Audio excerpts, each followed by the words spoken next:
In the heart of folklore and ancient tales, stories of vengeful animal spirits have captivated humans for centuries.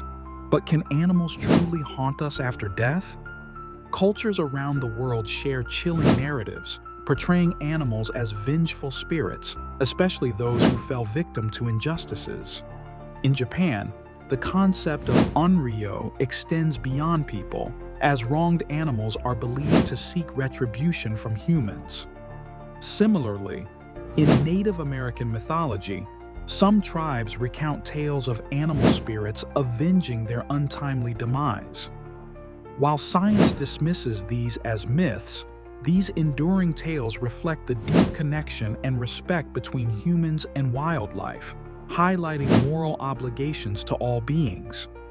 Whether we consider them truth or tales, such stories urge us to reflect on our relationship with nature, acting as sobering reminders of our responsibility.